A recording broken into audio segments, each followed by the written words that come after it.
What's going on, guys? Whitey with KCCO here to bring you another war recap. KCCO coming away with a victory over kuching 41 to 39. Let's take a look at the maps. As you can see, they unfortunately three-starred my base. I was running an anti-3, and I don't know. I mean, it's pretty disappointing, but they two-starred the rest of our 11s and left two of our Town Hall 10s two-starred, which ended up hurting them at the end and was the difference in the war, actually. So we look at our side.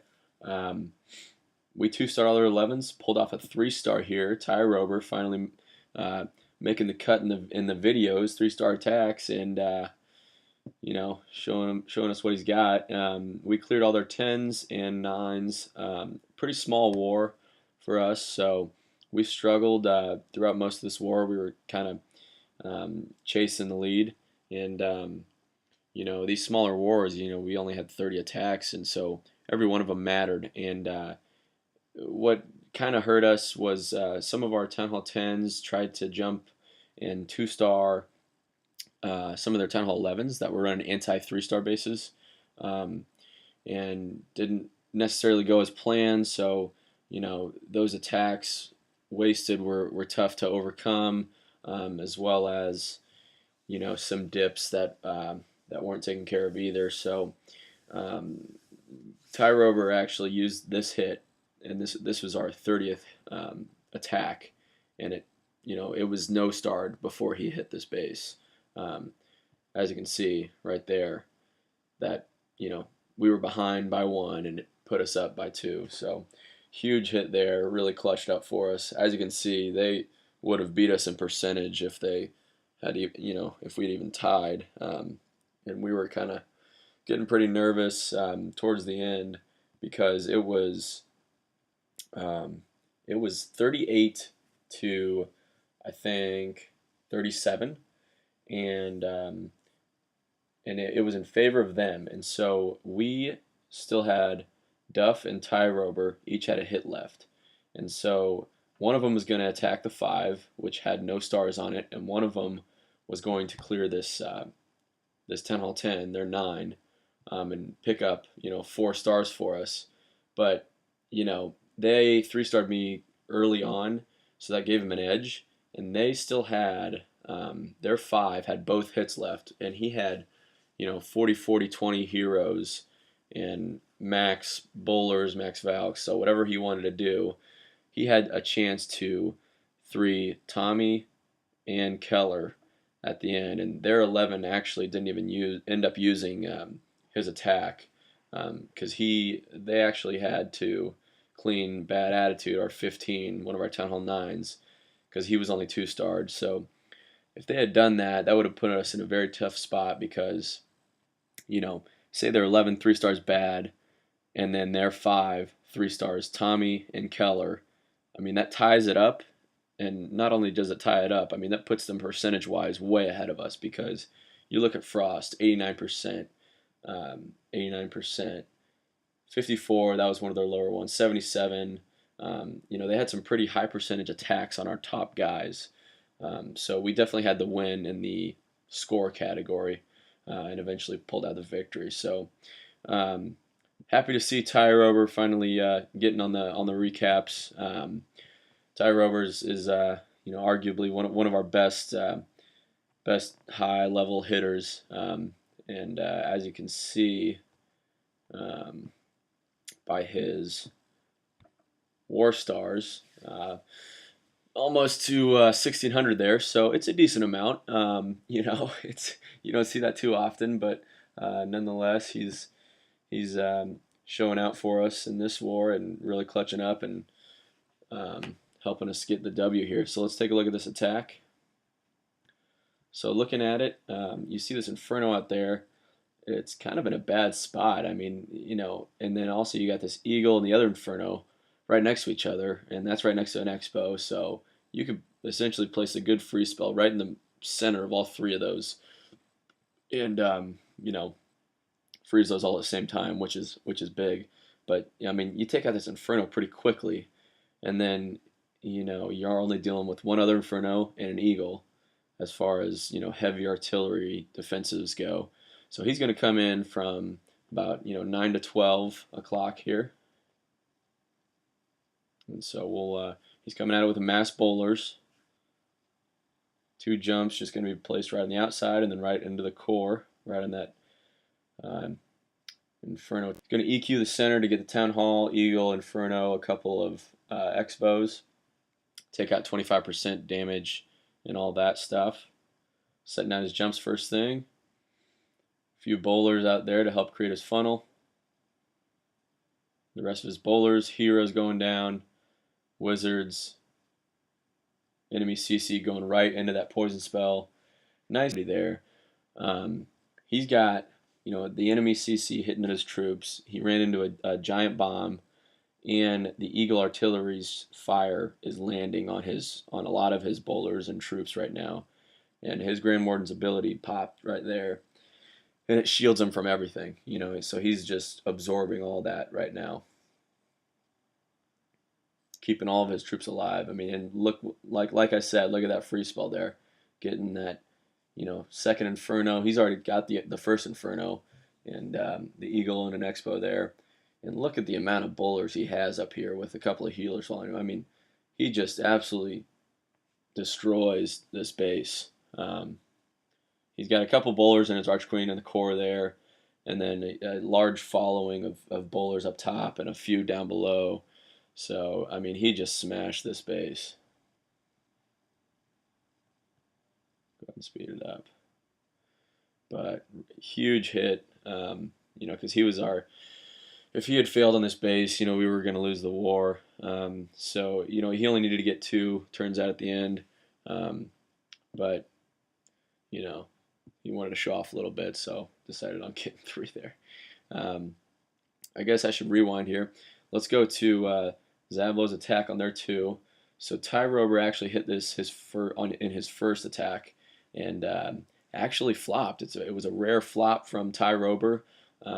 You don't see it too often. I definitely screenshotted it just to, keep him level-headed. But yeah, so he gets his revenge here. He uses Zablo's second attack to 2-star this base, and this is a tough attack for a Town Hall 10 because it's an anti-2, near max Town Hall 11. I mean, he's already got some max archer towers there, and looks like mostly max cannons.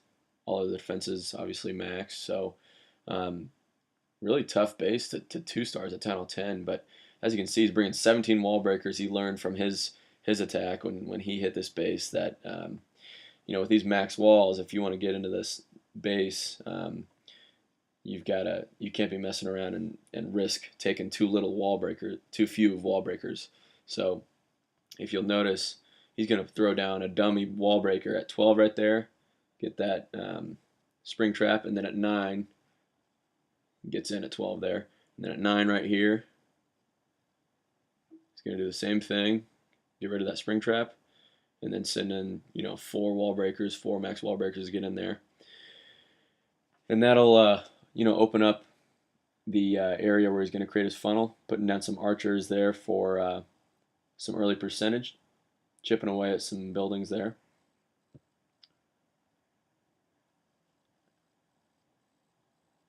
And then he's going to break in at about 8:30. Nice earthquake spell there to get him into the core once he gets in here. But he's still got 7 wall breakers left, and he's going to use them right here. He puts down a giant, distracts some point defense fire, and the rest of his wall breakers. Notice him setting off that giant bomb there, which is huge, because you hate for your bowlers and much less level 2 bowlers to run into that. So he's set up to do pretty well here. Puts down some giants at 12 with the healer. Same thing at 9. Spreads out his bowlers. And notice he's got 3 rage spells and a free spell. So notice where his rage spells are. These open bases, these ring type bases, they're meant for you to run around and avoid the core. Now this guy has too many strong defenses in the core to allow someone to simply run around the outskirts of this base and still have enough firepower left to take out the core at the end. So he had to funnel everything, as much as he could to the center. But he uses those rage spells to speed up his giants. He's down here. He's got his Barb King, a couple Wiz. Up here, a few bowlers, giants, same deal. To basically trim those outer buildings to make room, so that his center troops, his troops right here, they're going to have no choice but go to this mortar cannon, and then after they get done there, they're going to go directly for the core because all the outside defenses and buildings are going to be gone. So that's why he used those rage spells right there to create just a beautiful funnel here. Rages them up.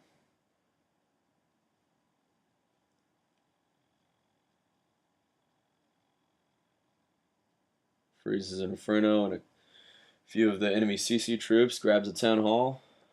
From there, it's just about getting 50%. And he's got it. Very nicely done. When you get your revenge there. Take a look at what we got next. We'll go ahead and show this one. It is a attack by me, a dip by one slot. Taken out there. Looks like fully maxed Town Hall. Running in, I'm always looking for funneling my bowlers and strong kill squad toward not just the core of the base, but in an area where I can take out Infernos one at a time and kind of in a line. So I wanted to direct my bowlers. I'm going to place a jump right on that mortar after I help create a funnel at 6 o'clock and 9 o'clock, taking out that elixir collector and that archer tower, and then this dark elixir collector and that archer tower, and kind of trimming the outside compartments so that the majority of my kill squad and bowlers will follow on into the center and take out this Inferno and then that Inferno. So yeah, let's take a look. 4 bowlers, 2 healers behind them right there. Again, just trimming the outside buildings, helping to ensure a good funnel here. There goes my jump.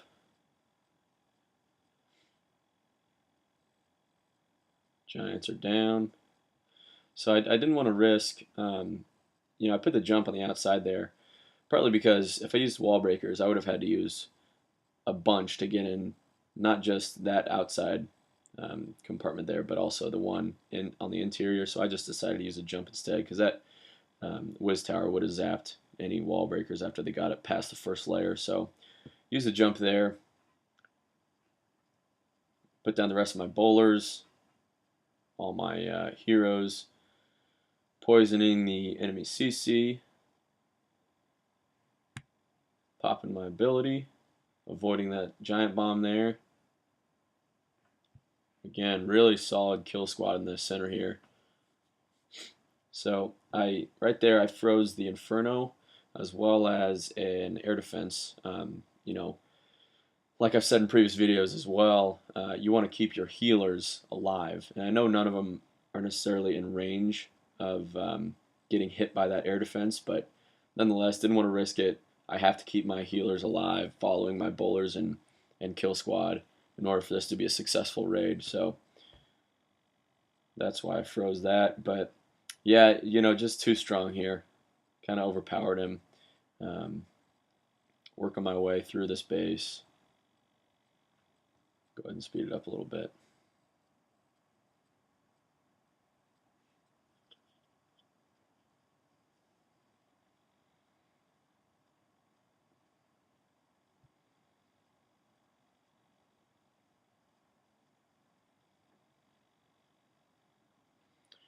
And that's a wrap.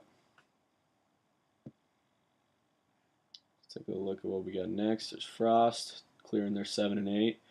Duff clearing their 9. Let's look at Tommy Kren. Tommy's our, max 10 hall 10. He's going to take out one of their 10 hall 10s, which is huge. Saves a 10 hall 11 dip here. Using mass bowlers. Creating his funnel right here. Again, this isn't much of an anti-3 10 10 base either, but you know, you still got to take advantage of it, and you got to 3 these bases. So great effort here. He's just going to jump right into the core and just raise some hell. Nice freeze there. Poison or freezing Expo, Inferno, enemy clan castle, as well as I think his Archer Queen is over there too. But great free spell, poisoning it. All of his bowlers just taking out all the defenses.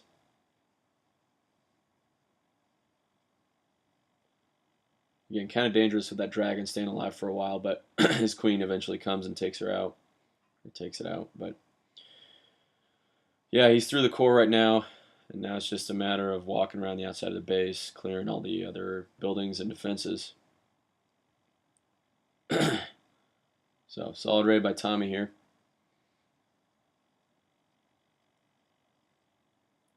Again, it's big whenever one of our 10 all 10s can 3 some of their 10 all 10s. Gives the 10 all 11s more room to, play around with some of their low 10 all 11s, or, clear any other 10 all 10s. So, Tar taking out that. Jester on their 12. This guy had one. We're going to go ahead and take a look at this. This guy had 1 Inferno, so it's kind of a mini 10 all 10. Pretty low point defenses, but we'll take a look at it. Open base, anti-2. Jester taking care of it as he should. Gonna create his funnel, looks like, at 9 o'clock and 12 o'clock there.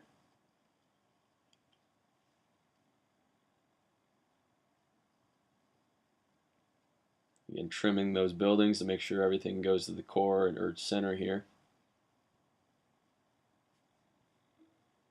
Rest of his bowlers, healers coming down.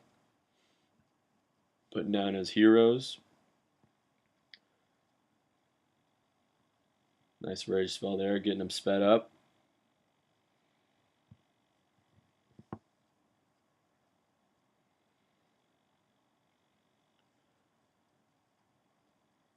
Again, most of his bowlers are going around the outside of this base.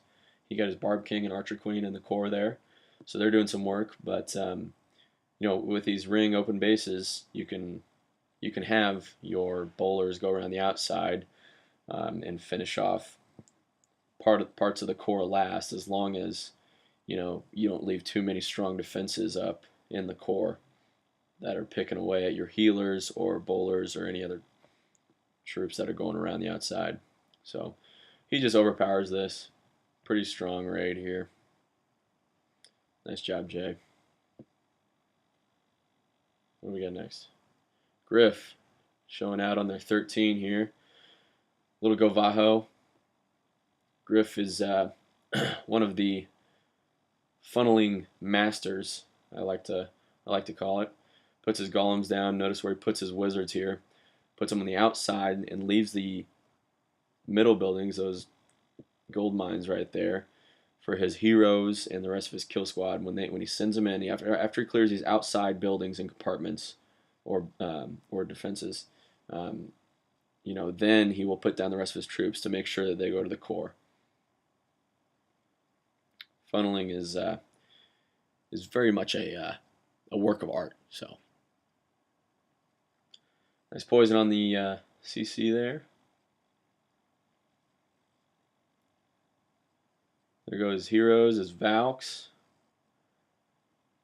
They're gonna run right toward the core.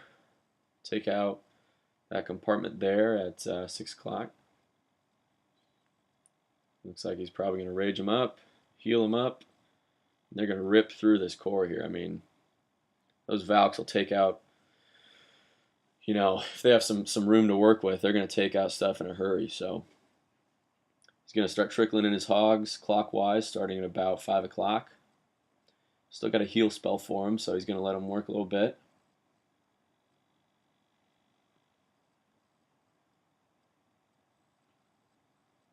He's only got one other splash damage defense still up, and it's that wizard tower there. So nice use of the heal spell there, keeping the hogs alive while still, allowing those hogs time to get to that whiz tower, still being healed and taking it out, and then just having to deal with the rest of the point defenses. Still has both heroes up with their abilities. Again, just a solid raid here by Griff.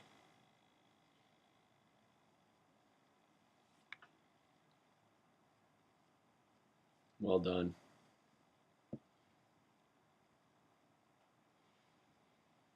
Griff with a 6-pack. Chep, we're going to look at Chep's attack here. Looks like, I mean, this is a pretty solid 10 hull 9 anti-3 base. Chep's going to come at it with a go hog, using some EQs.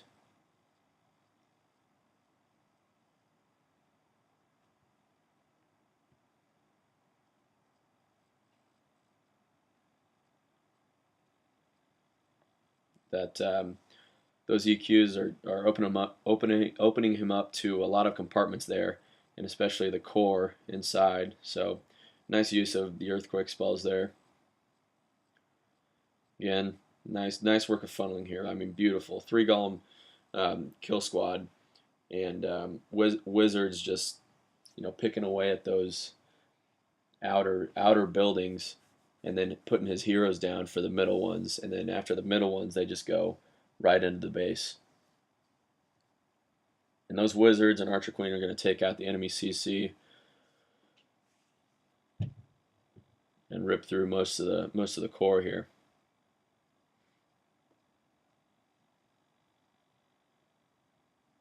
Deploying some giant bombs there. Trickling in his hogs counterclockwise, starting at about 10 o'clock.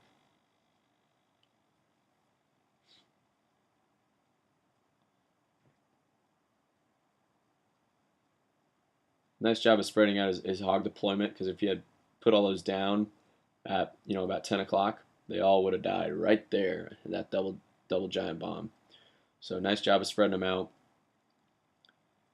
From here, he's still got his Archer Queen ability, and he's taking out the last bit of point defenses, and that's all she wrote. So good attack, Chep. Nicely done, sir. And that is that. Again, solid war for us. Gave us a bit of a scare there, and we lucked out a little bit toward the end. Like I said, I'll go to the war events here. The last last few hits. So their 11 still had a hit left and never actually used it, and so their 5 had both hits left and used them late, and so their 5 attacked our 15, our lowest guy, to get that extra star. When if their 11 did that, took care of bad attitude, then their 5 would have had a chance to 3 Tommy and Keller and basically win them the war. But unfortunately for them, they didn't coordinate enough. It says never give up in their description, but I think they gave up on that one, and definitely got outmatched and out strategized. So too bad for them, but KCCO will keep the streak. So thanks for watching, guys. Hope you liked the video. More to come. All right, take it easy.